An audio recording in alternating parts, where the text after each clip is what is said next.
Technological and moral, is inescapably familiar to us. For anyone born after the invention of the steam engine in the early 1700s, a steady series of mechanical and social changes, from the train and telegraph to the American and French revolutions, imbued each person with a sense of inexorable advancement. And it is these kinds of changes, James Gleick argues in his new book Time Travel, A History, that gave us the idea that we could literally travel to the future. Number 5. A photo was taken in 1940 of a crowd watching the reopening of the South Forks Bridge in Gold Bridge, Canada.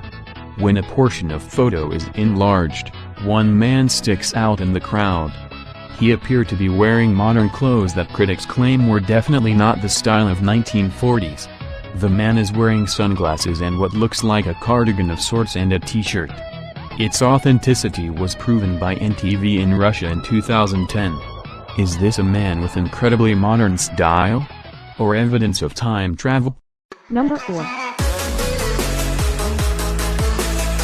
You probably haven't seen Charlie Chaplin's The Circus, much less the extras found on the DVD version, but in one of the scenes you'll see a person talking on what appears to be a cell phone at the movie's premiere in front of Grauman's Chinese Theater. Now this doesn't make sense, right? How can a cell phone work without the accompanying tower and networks in 1928? But not many have considered that this device could be from the far future, running on technology we cannot yet comprehend. Or, there was more than one time traveler, and the device is just a simple two-way radio. Number 3. This painting from the 1800s allegedly depicts Joseph Smith showing gold plates to 8 witnesses, and people have been saying these are actually compact disc cases. Clinterestingstuff.com says, 2 modern CD-ROMs are documented and described, circa 600s, in the Book of Mormon.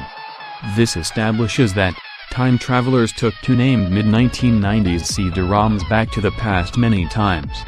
It is noted in the Mormon Chronicles that these objects were placed in a box. Time travelers turned up to Joseph Smith and showed him where that box was hidden.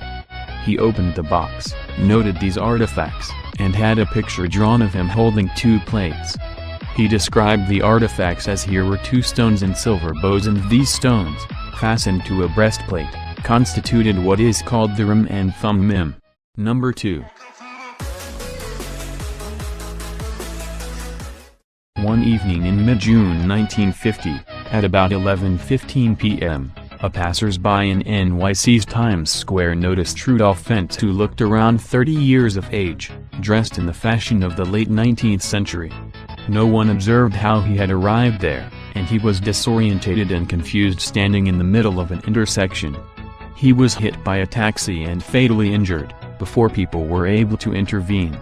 The subsequent investigation by a Nibe policeman revealed that the man had disappeared without trace in 1876 in the age of 29.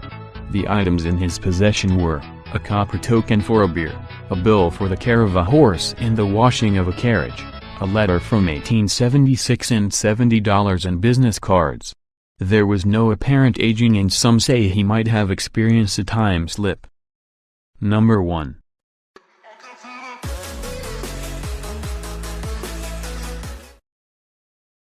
When Chinese archaeologists opened a giant coffin of what was believed to be an undisturbed, 400-year-old seeking tomb in Shanxi County, they discovered a small watch-shaped piece of metal, with the time frozen at 10:06. That's not all, the word Swiss was engraved on the back.